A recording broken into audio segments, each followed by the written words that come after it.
सम्माननीय सभामुख महोदय, म आजको विषयवस्तुमा प्रवेश गर्नुभन्दा अगाडि केही कुरा स्पष्ट गर्न चाहन्छु। जनतामा भ्रमित हुने गरी जबरजस्ती फैलिएका प्रोपागान्डाहरूको प्रतिकार गर्न र सत्य सन्देश प्रवाह गर्नका लागि एक जिम्मेवार जनप्रतिनिधिका हैसियतले आफ्नो दृष्टिकोण जनता समक्ष पुर्याउने थलो पनि संसद भएका हुनाले म यो अनुमति चाहन्छु। सभामुख महोदय, नागरिकता विधेयकका सम्बन्धमा राष्ट्रिय स्वतन्त्र पार्टी कुनै समुदायको विरुद्ध छ भन्ने भाष्य जबरजस्ती निर्माण गरेर निमुखा नागरिकलाई गुमराहमा राख्न खोजिएको छ। त्यसो गर्नेहरूलाई म यति मात्र भन्न चाहन्छु कि राजनीतिसँग कुनै सरोकार र भोट बैंकको कुनै आवश्यकता नहुँदा पनि प्राकृतिक विपत्ति, वैदेशिक रोजगारीका समस्या र मिटर ब्याज जस्ता विषयमा आवाजविहीन मधेसी जनताको पक्षमा हामी उभिएको संसार साक्षी छ। मैले श्रेय लिन खोजेको होइन, एउटा दृष्टान्त मात्र दिन खोजेको हुँ। सम्मान्य सभामुख महोदय, मलाई नागरिकले नागरिकता नपाउनुको पीडा थाहा छ, साँच्चै नै थाहा छ। कुनै पनि नेपाली नागरिक नागरिकताबाट वञ्चित हुनु हुँदैन, त्यो उसको नैसर्गिक अधिकार हो। जन्मसिद्ध नेपाली नागरिकका सन्तान र एकल आमाहरूका सन्तानको नागरिकताको अधिकार मेरो र तपाईको जति नै सुनिश्चित छ हुनुपर्छ। सभामुख महोदय, मात्र वैवाहिक अंगीकृतका विषयमा मौन रहेका हुनाले यस बारेमा छलफल चलाउन खोजिएको हो र सम्मानित सभामुख महोदय मार्फत म जानकारी गराउन चाहन्छु। एकल आमाका सन्तानले नागरिकता लिँदा आमाले बाबुको पहिचान नै नखुलेको स्व घोषणा गर्ने व्यवस्था हाम्रा आमा दिदीबहिनीहरूको आत्मसम्मान विपरीत छैन यो? यस्ता प्रश्नहरूको विषयमा पनि सोचौं भनेको हामीले। विधेयक संसदमा आएको भए हामी छलफल गर्थ्यौं, स्वामित्व लिन्थ्यौं, तर जसरी जुन बाटोबाट प्रमाणीकरण भयो जम्मा विपत्ति यतिमा हो। सभामुख महोदय, र यदि सदनमा आएर छलफल हुने भएको भए त्यहाँ भएको विभेदका विषयमा पनि हामी कुराकानी गर्थ्यौं। महिला र पुरुषलाई जुन विभेद गरिएको छ वैवाहिक अंगीकृतका विषयमा, त्यसमा पनि हामी हाम्रो धारणा राख्थ्यौं र दूधको दूध पानीको पानी थाहा हुन्थ्यो कि यो सदनमा आइसकेपछि को के कुराको पक्षमा छन् या विपक्षमा छन् भन्ने कुरा थाहा हुन्थ्यो। त्यसकारणले यो गलत बाटोबाट गएका हुनाले गलत मानिसको पुतला जलाइएको छ भन्ने कुरा म सम्मानित सदन मार्फत जानकारी गराउन चाहन्छु।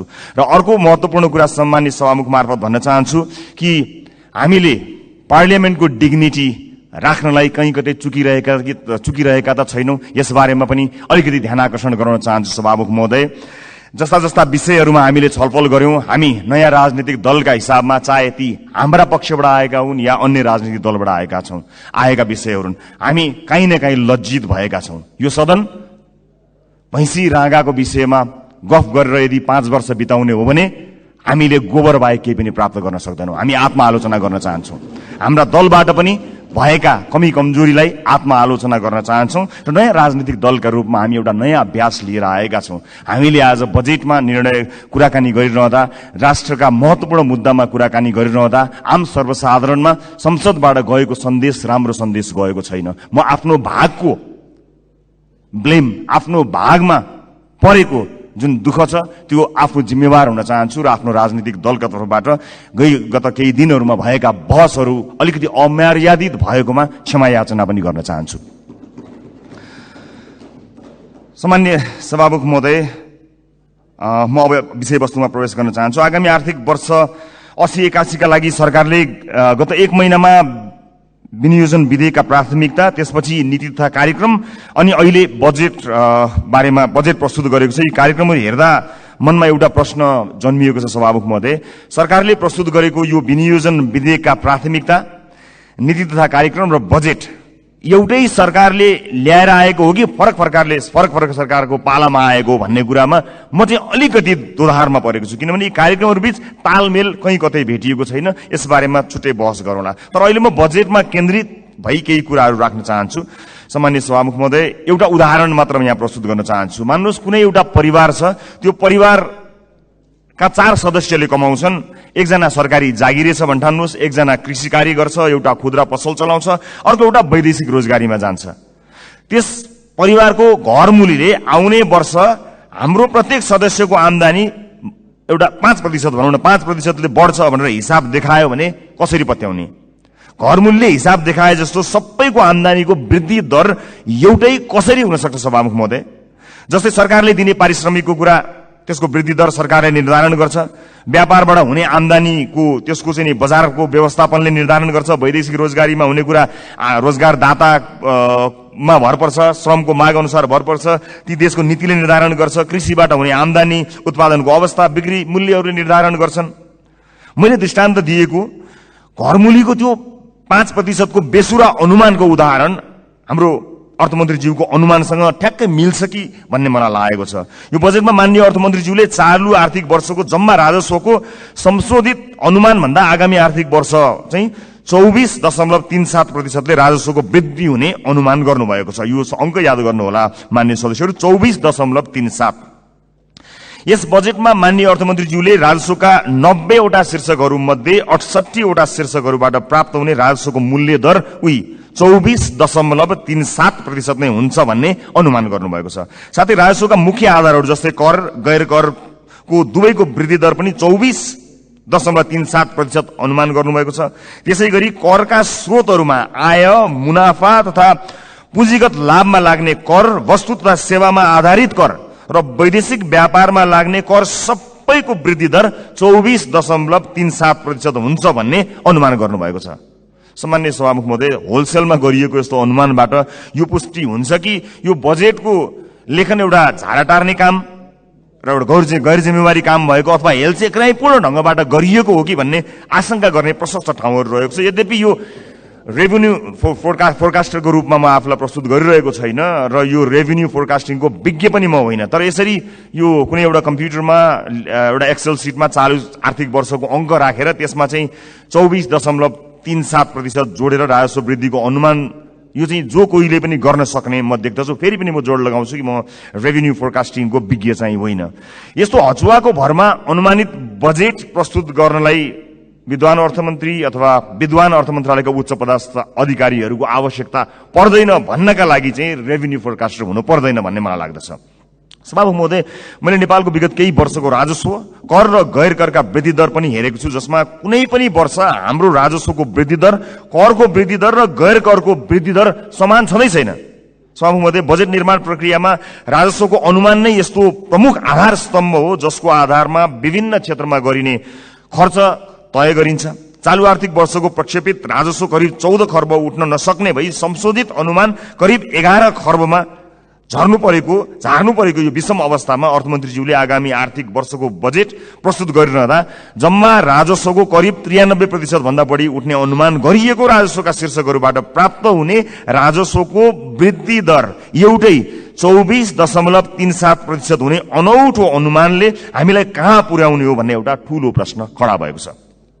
चालु आर्थिक वर्षमा लक्ष्य अनुसार राजस्व सङ्कलन हुन नसक्दाको परिणाम स्थानीय तहमा हस्तान्तरण हुने समानीकरण अनुदानको 50% कटौती गर्ने अवस्थामा सरकार पुगेको सर्वविदितै छ। यस्तो हचुवाको भरमा प्रक्षेपण गरिएको राजस्वमा आधारित आगामी वर्षको बजेटले हामीलाई यो मुलुकलाई कहाँ पुर्याउने हो ठूलो प्रश्न खडा भएको छ। राष्ट्रको ढुकुटीमा संकलन हुने अनुमान हचुवाको भरमा भएको बजेटमा आधारित खर्चका कार्यक्रमहरू कसरी विश्वासिला हुन सक्छन्? सभामुख महोदय, मेरा पार्टीका मान्य सदस्यहरूले बजेटका कार्यक्रमको बारेमा पनि आफ्नो मन्तव्य राखिरहँदा हाम्रो पार्टीको धारणा पनि राख्नु भएकै छ र म पुनः दोहोर्याउँदै यो गरिमामय सदनको समय बर्बाद गर्नतिर लाग्दिन। तसर्थ सम्माननीय सभामुख महोदय मार्फत हाम्रा विद्वान अर्थमन्त्रीज्यूलाई विश्वमा इमानदार, मेहनती र कर्तव्यनिष्ठ भनी पहिचान बनाएका सम्पूर्ण नेपाली आमा बुवा दाजुभाइ तथा दिदीबहिनीहरूको जनप्रतिनिधिको हैसियतले केही प्रश्नहरू राख्न चाहन्छु। 1, कर र गैर करलाई प्रभाव पार्ने विषयवस्तु र क्षेत्र फरक हुन्छन् भने एउटै दरमा वृद्धि कसरी सम्भव हुन्छ? 2, कुल राजस्व र कर वृद्धिको दर एउटै कसरी हुन्छ? 3, कुल राजस्व र गैर करको वृद्धि एउटै कसरी हुन्छ? 4, अझै उदेक लाग्दो चाहिँ कर र गैर कर जसको आधार र प्रकृति बिल्कुल भिन्न हुन्छ, यिनीहरूको वृद्धि दर कसरी एउटै हुन्छ? मेरो प्रश्न। 5, करका विभिन्न स्रोतहरूको वृद्धि दर फेरि एउटै कसरी हुन्छ? 6, राजस्वका 90 शीर्षकहरूमध्ये 68 वटा शीर्षकहरूबाट प्राप्त हुने राजस्वको वृद्धि दर एउटै कसरी हुन्छ? यी प्रश्नहरू यी प्रश्नहरूले यस्तो हचुवाको भरमा प्रक्षेपित राजस्वको आधारमा खर्च गर्न बजेटमा प्रस्ताव गरिएका विभिन्न कार्यक्रमहरूको बारेमा छलफल र टीका टिप्पणी गर्नुको कुनै औचित्य छ कि छैन भन्ने कुरा खडा गरेको छ सभामुख महोदय। झोलामा कति पैसा आउँछ भन्ने हचुवाका भरमा गरिएको अनुमानबाट गरिने खर्चका बारेमा छलफल गरेर गरिब जनताबाट सङ्कलन गरिएको राजस्व दुरुपयोग गर्नु कति उपयुक्त हुन्छ, यो पनि एउटा प्रश्न भएको छ। सम्मानित सभामुख महोदय, अर्थमन्त्रीज्यूले भर्खरै उठाएका प्रश्नहरूका सम्बन्धमा नेपाली जनतालाई स्पष्ट पार्नुहुनेछ भन्ने मैले आशा लिएको छु। यदि यसको स्पष्ट र विश्वास लाग्दो आधार नेपाली जनता सामु आएन भने सत्ता पक्षका माननीय सांसदहरूले यो बजेटलाई कुन नैतिकताले पास गर्नुहुन्छ होला, मैले गम्भीर प्रश्न खडा गरेको छु। सम्मानित सभामुख महोदय, राष्ट्रिय स्वतन्त्र पार्टी यो सदनमा उपस्थित भइसकेको छ। विगतमा जे भए पनि अब त्यसरी नचलोस्। माननीय अर्थमन्त्रीज्यूले मैले उठाएका प्रश्नहरूको विश्वासिलो आधारसहितको भरपर्दो जवाब दिनु सक्नु भएन भने मलाई आशा छ उहाँ राजस्व अनुमानमा संशोधित प्रस्ताव लिएर आउनुहुनेछ। हामी सृजनात्मक र रचनात्मक प्रतिपक्षको भूमिका निर्वाह गर्दै उहाँको संशोधित बजेटलाई पारित गराउन फेरि अग्रणी भूमिका निर्वाह गर्नेछौँ। सभामुख महोदय, सचेत नेपाली जनताहरूले हेरिरहेका छन्।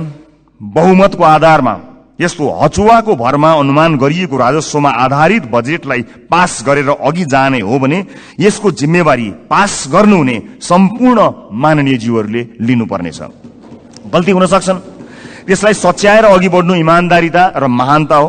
भएको गल्तीलाई सच्याउन सत्तापक्ष र प्रतिपक्ष नभई हामी कुनै अर्को पक्ष भइराख्नु पर्ने छैन, एकै ठाउँमा उभिन सकिन्छ। यो राष्ट्रले जित्ने कुरा भएको हुनाले परम्पराको नाममा बहुमतले पेलेर जाने मनस्थिति बनाइयो भने त्यसको परिणाम अवश्य पनि यो देशले भोग्नुपर्नेछ, सत्ता पक्ष या विपक्षले भोग्नुपर्ने छैन। त्यसैले मान्य सदस्यहरूले तथ्यमा आधारित भएर आफ्ना विवेक प्रयोग गर्नुहुनेछ भन्ने कुरामा मैले आशा राखेको छु र एउटा आशंका उब्जिएको छ। म सभामुख मार्फत माननीय अर्थमन्त्रीज्यूलाई सोध्न चाहन्छु, स्पष्ट पारिदिनु होला कि यसपटकको विकास बजेट डडेलधुरामा कति पार्नु भएको छ, नुवाकोटमा कति पार्नु भएको छ, गोर्खामा कति पार्नु भएको छ? एउटा गम्भीर प्रश्न खडा भएको छ। सुनिए अनुसार र केही डाटाहरू सार्वजनिक भए भन्दा अगाडै यसको तथ्य जाँच गर्नु अगाडिको आशंकाको प्रश्न हो मेरो। लगभग 40 देखि 50% विकास बजेट डडेलधुरा, नुवाकोट र गोर्खाका लागि छुट्याइएको जानकारी आएको छ। हामी अरूबाट सुन्न चाहदैनौँ। सञ्चार माध्यमका हेडलाइनको तथ्य जाँच हामी गर्दै गरौँला, तर म माननीय अर्थमन्त्रीज्यूबाट यसको जवाफ चाहन्छु। बताइदिनु होला डडेलधुरा, नुवाकोट र गोर्खामा कति बजेट छुट्याइएको छ, अनि मधेसलाई बजेटमा गरिएको विभेदका बारेमा कतिको जानकार हुनुहुन्छ, एकपटक बताइदिनु होला। सम्मानित सदनमा स्क्रिनहरूमा हामी बोलेको आवाज राखिएको छ। हामीले बजेटमा कुराकानी गरिरहँदा यो देशको भविष्य निर्माण गर्छौं भनेर हामीले ब्यालेटको बाटो हुँदै यही सदन छिरेर परिवर्तन गरेरै छाड्छौं भनेर प्रतिबद्धता गरेर आइरहँदा सदनमा भइरहने बहसहरूले यतिखेर सरकारी अस्पतालहरूमा भएको अवस्था हामीले सम्बोधन गर्न सकेका छौं। म त भन्छु सम्मानित सभामुख महोदय, यो सदनमा 5 वर्षसम्म आजबाटै देशका 7वटा प्रदेशका सरकारी अस्पतालको लाइभ सीसीटीभी फुटेज एकातिरको भित्तामा राखौं। देशका अझ विशेष गरेर मधेसका सामुदायिक विद्यालयका सीसीटीभी फुटेजको लाइभ फुटेज दाहिनेतिर भित्तामा राखौं, अनि बीचमा एउटा स्क्रिनको व्यवस्था गरौं सभामुख महोदय, जहाँ करिब प्रत्येक दिन 5-6 हजारका दरले यो देशमा भविष्य छैन भनेर यो देशबाट निस्किएर गएका त्रिभुवन अन्तर्राष्ट्रिय विमानस्थलमा लाइनबद्ध भएका नेपाली नागरिकको तस्बिर, त्यसको लाइभ फुटेज राखौं र 5 वर्षपछि हामी हेरौं बिफोर र आफ्टर भनेर। हामी संसद छिर्नु अगाडि ती विद्यालय कस्ता थिए, हामीले 5 वर्ष यो सदनमा बहस गरेर ती विद्यालयलाई कस्ता बनायौं। ती अस्पतालहरू विशेष गरेर बालबालिकाको हुने ती नजिकैको कान्ति बाल अस्पताल गए पनि हुन्छ, संसदपछि सबैजना जाउँ। त्यो अस्पताललाई हामीले 5 वर्ष यो सदनमा विभिन्न कसैले असाध्यै नरम बनेर असाध्यै असल ज्ञानी प्राणी बनेर, कसैले हामी जस्ता चर्का आवाजमा बोलेर, जसले जसरी बोले ता भए पनि हामीले गरेको नीति निर्माणले 5 वर्ष अघि र 5 वर्ष पछाडि के फरक पर्यो भन्ने कुरा यो स्क्रिनमा राखौं र त्यसपछि 5 वर्षपछि आउने सदनलाई त्यो स्क्रिनको अर्को दृश्य हस्तान्तरण गर्ने प्रतिबद्धता व्यक्त गरौं। यदि यसरी गर्न सक्दैनौं भने र यसरी रागा भैँसीका भरमा बहसहरू चलाएर अगाडि बढ्ने हो भने नेपाली जनतामा निराशा छाउँछ। सभामुख महोदय, म गम्भीर ध्यान आकर्षण गर्न चाहन्छु। यो सँगसँगै म अर्को एउटा ध्यानाकर्षण पनि गराउन चाहन्छु। हामीले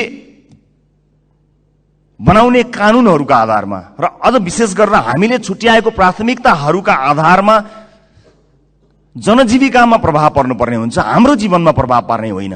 तपाईँ हाम्रो जीवनमा आज यो सम्मानित सदनभित्र आएका हामीहरू नेपाली नागरिकलाई केही भनेर यहाँ आएका छौँ, तर आज सम्बन्धित मन्त्रीका जिल्लाहरूमा अलिकति पहुँच भएका सांसदहरूका जिल्लाहरूमा जसरी बजेट बाँडफाँड गर्ने कार्य भएको छ, के तपाईँलाई लाग्छ यसपछि फेरि पनि जनताका माझमा हात जोडेर भोट माग्न जाँदाखेरि हामीले यही 5 वर्षका गतिविधि र यिनै बजेटहरू यिनैका आधारमा नेपाली जनताले हामीलाई पत्याएर भोट दिनेछन्?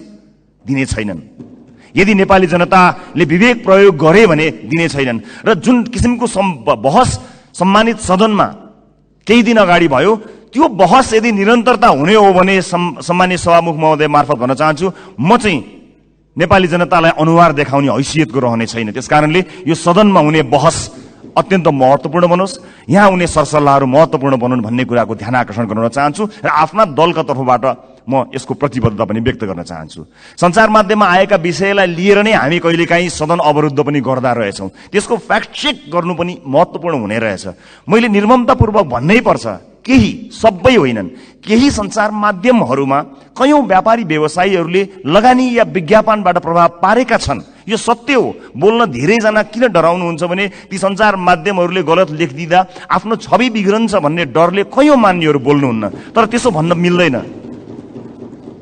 त्यसैमा आएको समाचारले संसदमा हंगामा मचाइरहँदाखेरि त्यो जसले समाचारलाई प्रभावित पार्न खोज्यो कुनै व्यापारी, उसले कति रमाइलो मान्दो हो। यो सदन कुनै एउटा हेडलाइनमा उचालिने ठाउँ होइन, त्यसको वास्तविकता जाँच गर्नुपर्छ, त्यसलाई परख्नुपर्छ, अनि त्यसपछि आवश्यक भए मात्र सदन घेरिनुपर्छ, सदनमा हो हल्ला गर्नुपर्छ। यो मैले आफैलाई बढी प्राथमिकता दिएर भनेको, मैले कुनै दललाई भनेको होइन।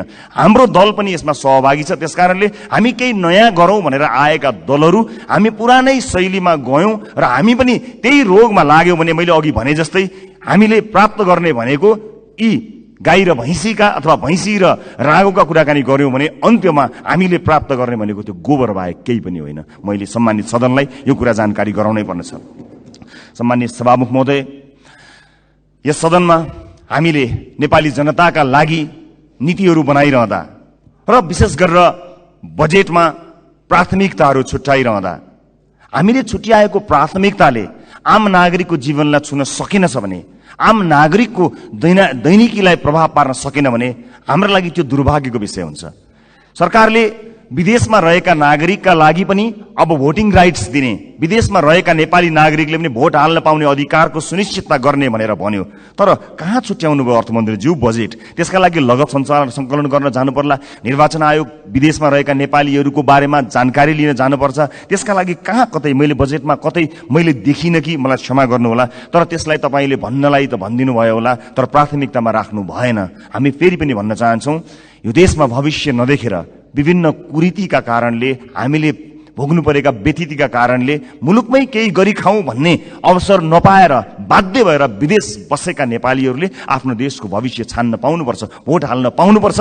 त्यसलाई प्राथमिकताका साथ राखियोस्। म माननीय अर्थमन्त्रीज्यूलाई विदेशमा रहेका नेपालीहरूले मतदान गर्न पाउने अधिकारको सुनिश्चितताका लागि कति बजेट छुट्याउनु भएको छ, के व्यवस्था गर्नु भएको छ, म त्यसको लागि पनि जवाफ चाहन्छु। र जिल्ला निर्वाचन कार्यालयहरू खारेज गर्ने जस्तो निर्णय, गलत निर्णय सच्याइयोस् भन्ने कुरा पनि म भन्न चाहन्छु। किनभने संवैधानिक निकायहरूलाई, हामीले त्यसका काम कारबाहीहरूलाई यदि ध्यान दिएनौँ, तिनको स्वच्छतामा हामीले प्रश्न खडा गरेनौँ र त्यसलाई सरकारका मार्फत या कुनै मन्त्रालयका मार्फत ल्याएर राखिदियौँ भने त्यो साँच्चै नै दुर्भाग्यपूर्ण हुनेछ। त्यसकारणले यसलाई पनि पुनर्विचार गरियोस्। खर्च कटौतीका नाममा हरेक विषयलाई त्यसको गम्भीरता, त्यसको महत्त्व नबुझिकन गरियो भने त्यो साँच्चै नै दुःखद हुनेछ। म सम्माननीय सभामुख मार्फत यो ध्यान आकर्षण गर्न चाहन्छु। र अहिले बजारमा देखिएको वित्तीय सङ्कट, आम नागरिकले भोगेको वित्तीय सङ्कटलाई सम्बोधन गर्ने र त्यसमा उत्साह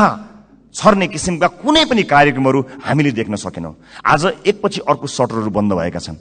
आज कयौं व्यापारी व्यवसायीहरू बैंकको चर्को ब्याज तिर्न नसकेर कयौं व्यापारी व्यवसायीहरू आत्महत्या गर्ने अवस्थासम्म पुगेका छन्। मेरै निर्वाचन क्षेत्रमा शंकर कणेलले आत्महत्या गर्नुभयो र उहाँको सुसाइड नोटमा लेखिएका कुराहरू गम्भीर छन्। यस्ता धेरै समस्याहरू देखिएका छन्। आज प्रत्येक 3वटा सटरमा एउटा सटर बन्द भएको अवस्था छ। आज सहकारीहरूका कारणले गर्दाखेरि जुन किसिमको बिल्लीबाट मानिसहरूको भएको छ, त्यसलाई सरकारले गम्भीरतापूर्वक सम्बोधन नगर्ने भयो भने धेरै मानिसहरू सडकमा आउन बाध्य भएका हुन्छन् र बेवश भएर यो मुलुक छोडेर विदेशमा रोजगारीका लागि जानुपर्ने अवस्था सिर्जना हुन्छ। अनि विदेशमा रोजगारीका लागि जानु पर्दाखेरि विदेशमा भएका हाम्रा राजदूतावासहरूको संयन्त्रले लाखौंको संख्यामा भएका नेपाली नागरिकहरूलाई सम्बोधन गर्नै सक्दैन। यहाँ केही गरौँ भन्दा गर्न पाएका छैनन्। देशै छोडेर जाँदा परदेशमा पनि दुःख पाएर बसेका छन्। मुलुकको समाजको वास्तविक समस्यासँग हाम्रो नीति, हाम्रो बजेट, हाम्रो कार्यक्रम कसरी अलग हुन सक्छ सभामुख महोदय? समाजको चरित्र भन्दा, समाजले भोगेको पीडा भन्दा हामीले यहाँ गर्ने डिस्कसन, तपाईँ हामीले गर्ने संवाद कसरी फरक हुन सक्छ सभामुख महोदय? समाजले भोगेको पीडालाई मलम लगाउन नसक्ने गरी हामीले गर्ने संवादको के अर्थ हुन्छ सभामुख महोदय? त्यसकारणले म विनम्रतापूर्वक अनुरोध गर्न चाहन्छु सभामुख महोदय मार्फत कि नेपाली जनताको पीडालाई, नेपाली जनताले आज भोगेका समस्याहरूलाई त्यसलाई महसुस गरेर, त्यसलाई लिपिबद्ध गरेर हामीले बजेटमा ध्यान दिनुपर्छ। र अन्त्यमा आगामी वर्षका लागि हामीले यसो गर्न सक्छौं कि सानो एउटा सुझाव सहित म बिदा माग्छु। बजेट बन्नुभन्दा 4-5 महिना अगाडि हरेक राजनीतिक दलका अझ विषय विज्ञहरू छन् भने उनीहरूलाई सहभागी गराएर प्राथमिकताका क्षेत्रहरू छुट्याउँ। कुनै पनि राजनीतिक दलले भोट माग्दाखेरि शिक्षा गुणस्तरीय र स्वास्थ्य आम नागरिकको पहुँचमा भनेर हामीले भोट मागेका हौं नि। हाम्रो घोषणापत्रमा, हाम्रा वाचापत्रमा बाकाइदा लेखिएको छ नि। नेपालको संविधानले पनि त्यो अधिकारलाई सुरक्षित गरेको छ नि। भनेपछि के सत्ता पक्ष के विपक्ष कसैको विमति होला र? हामीले कस्तो शिक्षा नीति बनाउने? आउनुहोस् सबै राजनीतिक दलका साथीहरू एक ठाउँमा उभियौं र एउटा साझा शिक्षा नीति सरकारलाई हामीले रेकमेन्ड गरौं। किनकि तपाईले भोट माग्दा पनि नेपाली जनतालाई राम्रो शिक्षा दिन्छु भन्नुभएको हो, मैले भोट माग्दा पनि नेपाली जनतालाई राम्रो शिक्षा दिन्छु भनेको हुँ। अनि यहाँ राजनीति कसरी भयो? तपाईको जिल्लाका बाटोहरूमा भोट हालेपछि अब तपाई या कुनै नेताको जिल्ला अथवा गाउँ ठाउँमा बाटो पुर्याएर भोट माग्ने दिनको त अब अन्त्य गर्नुपर्छ हजुर। सिङ्गो देशलाई हेर्नुपर्छ। अब त त्यसरी चल्दैन बाँडेर। यो नागरिकको स्वास्थ्यका लागि आवश्यक पर्ने हेल्थ केयर बिल कस्तो हुनुपर्छ? सबै राजनीतिक दलका 101 छानेर एक ठाउँमा बसौं बजेट बन्नुभन्दा करिब 4-5 महिना अगाडि र हामी साझा अवधारणा बनाऊ र त्यसमा एउटा कमन कमिटमेन्ट गरौं। त्यसलाई सरकारको शिक्षा नीति बनाऊ। कोही विपक्षमा हुने छैनन् किनकि सबैको अपनत्व हुनेछ। त्यसैगरी स्वास्थ्यका विषयमा कुराकानी गरौं, अफोर्डेबल हेल्थ केयरका बारेमा हामी कुराकानी गरौं र सबै दलका माननीयहरू अझ विषय विज्ञहरूलाई राखेर र आवश्यक परे नागरिक समाजबाट पनि विषयमा विज्ञता हासिल गरेका मानिसहरूलाई ल्याएर यो देशको स्वास्थ्य नीति कस्तो हुन्छ भन्ने कुरामा बहस गरौं। 5 महिना अगाडि बहस गरौं र त्यस बहसबाट निस्किएको निष्कर्ष, चाहे त्यो मुखमा त्यो निष्कर्ष निस्किएको भोलिपल्ट सरकार ढलोस्, जसुकैको सरकार बनोस्, सत्ता पक्ष प्रतिपक्ष बनोस्, प्रतिपक्ष सत्ता पक्ष बनोस्, तर त्यो नीति फेल हुनु भएन। यदि नेपाली जनतालाई हामीले हृदयमा राखेका हौं, साँच्चै नै यो देशको मुहार फेर्नका लागि यहाँ आएका हौं भने यो काम गरौं। हैन आफ्नो र आफ्नाका मुहार फेर्न आएको हो भने यसै गरी चलाऊ, 5 वर्ष बिताऊ, तर हामी चाहिँ अनुहार देखाउन लायकका हुने छैनौं। देशको मुहार जस्ताको तस्तै, तर राजनीतिज्ञको मुहार कति धेरै चम्किलो भएको छ हेर्नुहोस् त। किनकि हामीले जनताका मुद्दालाई चुनावका बेलामा मात्र सम्झ्यौं, चुनाव पछाडि बिर्स्यौं। म सम्पूर्ण माननीय सदस्यहरूलाई सत्ता पक्ष प्रतिपक्ष जहाँ रहनु भएको छ म सबैलाई विनम्रतापूर्वक अनुरोध गर्न चाहन्छु। नागरिकता विधेयकमा पनि हामीले भन्न खोजेको त्यही हो। ओनरशिप यहाँ छलफल हुन पाएको भए सम्भवतः त्यसमा भएका बुँदाहरूमा अथवा छुटेका विषयहरूमा छलफल गर्न सकिन्थ्यो। यहाँ भएका कुनै पनि दलका मान्य सदस्यहरूले नेपाली नागरिकले नागरिकताबाट वञ्चित हुनु परोस् भन्ने कुरामा मत हाल्नै सक्नुहुन्न। कसले सक्नुहुन्छ र? विमति कसैको पनि हुने छैनन्। तर सबैले अपनत्व महसुस गरी सही ढंग र सही बाटोमा आएको भए अहिले सम्भवतः सम्मानित अदालतमा गएर त्यो अड्किने थिएन। अनि त्यसको दोष केही दलहरूले लिनु परेको छ, वास्तवमा होइन। नेपाली नागरिकले नागरिकता प्राप्त गर्नुपर्छ भन्ने कुराको विरोधमा, त्यसको विपक्षमा कोही पनि नेपाली हुनै सक्दैन। तर त्यसभित्रको अन्तर्वस्तुमा पछिसम्मलाई सोचेर संवेदनशील विषयहरूमा यो सदन जहाँ नयाँ माननीयहरू र नयाँ राजनीतिक दलका रूपमा हामी पनि आएका छौँ, हामी पनि यसमा सहभागी हुन चाहन्छौँ अनि हामी पनि यो छलफलमा सहभागी हुन चाहन्छौँ, अन्तर्वस्तुमा कुराकानी गर्न चाहन्छौँ र त्यो विधेयकले छुटाएका तर महत्त्वपूर्ण विषयमा हामी योगदान दिन चाहन्छौँ र इतिहासलाई त्यो दस्तावेजमा हामी पनि सही साक्षी हौँ भनेर भन्न चाहन्छौँ। हामी पक्षमा छौँ। हामी जन्मसिद्ध नेपाली नागरिकहरूले नागरिकता पाउनुपर्छ भन्ने कुराको पक्षमा छौँ। हामी सम्पूर्ण योग्य नेपाली नागरिकहरूले नागरिकता पाउनुपर्छ भन्ने कुराको पक्षमा छौँ। हामी त्यो बहसमा सहभागी हुन चाहन्छौँ र पछिसम्म यो मुलुकलाई हित हुने विषयमा सहभागी मात्र हुन चाहन्छौँ। सम्मानित सदनमा आज मैले यति कुराहरू राखेँ। मलाई विश्वास छ हामीले गरेका बहसहरू केवल बहसका लागि होइनन्। हामीले भनेका यी शब्दहरू, हामीले प्रकट गरेका हाम्रा धारणाहरू केवल यतिकै एउटा धारणा राख्नलाई गरिएका विषयवस्तु होइनन्। विशेष गरेर यसपटकको संसदका सबै जस्तो सेसनहरूमा, सबै जस्तो विषयहरूमा आम नागरिकको चासो तुलनात्मक रूपमा अघिल्ला वर्षहरूको भन्दा बढी भएको एउटा डाटाले बताएको छ। अर्थात् नेपाली नागरिकहरू तुलनात्मक रूपमा नेपालको संसदमा भइरहेको बहसलाई अचेल, अत्यन्त गम्भीरताका साथ हेरिरहेका रहेछन्। एउटा अध्ययनले त्यो बताएको छ। यस्तो चासोको विषय बनेको यो सदन हाँसोको विषय नबनोस्, महत्त्वपूर्ण निर्णयहरू आउन सकुन् र एक अर्कामा सहकार्य गर्दै संसदीय मर्यादालाई कायम राख्दै बहसहरू कायम गरेर मुलुकका लागि केही चिज दिन सकियोस्। र यो 5 वर्षमा जसरी भनिन्छ नि, हामी हाम्रो जीवनको 5 वर्षलाई पल्टाएर हेऱ्यौँ भने 5 वर्ष अगाडि हामी कहाँ थियौँ र 5 वर्ष पछाडि हामी कहाँ छौँ भन्ने कुरा हामी सजिलै हेर्न सक्छौँ। व्यक्तिको जीवनमा 5 वर्षको धेरै ठुलो महत्त्व हुन्छ। देशको जीवनमा पनि त्यो 5 वर्षको अझ धेरै महत्त्व हुन्छ। त्यसकारणले हामी यो सदनको जब अन्तिम दिनमा यहाँ बोल्नेछौँ, अघि मैले भने जस्तै हामीले विशेष गरेर देशको टड्कारो समस्यामा रहेका नागरिकको स्वास्थ्यमा यो 5 वर्ष सदनभित्र आएर हामीले के गर्यौँ त्यो भन्न पाइयोस्। त्यसपछि निर्वाचित हुने मान्यज्यूहरूलाई बुझाउन पाइयोस् हामीले यो देशका लागि यति गर्न सक्यौँ, बाँकी तपाईँको जिम्मा भन्न सकियोस्। अघिल्लो सदनले हामीलाई के बुझायो? आज अघिल्लो सदनले बुझाएका कयौं भ्रष्टाचारका काण्डहरू काँधमा बोकेर हामी हिँड्नु परेको छ। त्यसको निराकरण गर्नु पर्दाखेरि यहाँ एउटा दलको नाम आयो भने अर्को दलले विभिन्न बहानामा बार्गेनिङ गरेर त्यसलाई विषयान्तर गर्न खोज्ने हो कि भन्ने आशंका पैदा भएको छ। एउटा विषय उठ्छ, त्यसपछि त्यो विषय सेलाउँछ, अर्को विषय उठ्छ। कता कता आशंका पैदा भएको छ। मैले भनेको थिएँ कि कहीँ पुराना राजनीतिक दलहरू एक अर्काको पोल खुल्ला भनेर आत्तिएका त छैनन्, विषयान्तर गर्न लागिरहेका त छैनन्। हामीलाई डर भएको छ। नेपाली जनताले नयाँ म्यान्डेट दिएर पठाएको राजनीतिक दलका रूपमा हामी पुराना माननीयज्यूहरूबाट सिक्न चाहन्छौँ, बुझ्न चाहन्छौँ। तपाईँको राजनीतिक लडाईँ र तपाईँको राजनीतिक इतिहासको मानमर्दन गर्ने हाम्रो ध्येय कहीँ पनि छैन। कुन सङ्घर्षले तपाईँले आज यो दिन ल्याउनु भएको छ? हामी त सजिलै राजनीतिमा आयौँ। साँच्चै भन्नुपर्दा हामीलाई राजनीतिमा त्यो सङ्घर्ष गर्नु परेन। तपाईँहरू त राज्यले लखेटेको, राज्यले मार्छु भनेको, भूमिगत बस्नु परेको, जेल जीवन बिताउनु भएको, त्यति ठुलो सङ्घर्ष गरेर तपाईँहरूले यहाँ ल्याउनु भएको छ। हामीलाई गर्व छ तपाईँहरूप्रति। तर गर्व गर्न लायक, तपाईँको इतिहासमा गर्व गर्न लायक वर्तमान भइदियोस् भन्ने मात्र हाम्रो चाहना हो। एक अर्का प्रतिको वैमनस्यता, एक अर्का प्रतिको तिक्तता सम्मानित सदनमा तपाईँहरू उखिरहँदा हामी के हेर्ने? मुस्कुराउने कि ताली पड्काउने कि ढ्याप गर्ने कि मुख छोप्ने?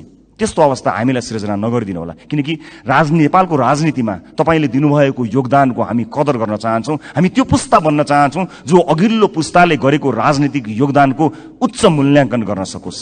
तर सम्मानित सदनमा एउटा पार्लिमेन्टको डिग्निटीलाई नै हल्लाइदिने किसिमका गतिविधि हुँदाखेरि कता कता हामीलाई पनि त्यो रोग सरे जस्तो पनि कहीँ दिनमा भयो। हामी त्यो रोग सार्न चाहन्नौँ मान्यज्यूहरू, हामी त्यो रोग सार्न नै चाहन्नौँ। हामी तपाईँलाई त्यही सम्मानित स्थानमा राख्न चाहन्छौँ जुन सम्मानको तपाईँहरू लायक हुनुहुन्छ। हामी नयाँ पुस्ताका राजनीतिज्ञहरूलाई तपाईँहरूले एउटा यस्तो संस्कारको विकास गरिदिनुहोस्, एउटा यस्तो संस्कार दिनुहोस् ताकि हामी भोलि पनि गर्व गर्न सकौँ कि हामीले यो तपाईँबाट सिकेका हौँ। हामीले नेपाली कङ्ग्रेसबाट सिक्यौँ, हामीले नेकपा एमालेबाट सिक्यौँ, हामीले नेकपा माओवादीबाट सिक्यौँ भनेर हामीले भन्न सकौँ, मधेसवादी दलहरूबाट सिक्यौँ, जसपाबाट सिक्यौँ भन्न सकौँ, हामीले नेताहरूको नाम लिएर भन्न सकौँ यी नेताहरूबाट हामीले सिकेको हो नि भन्न सकौँ।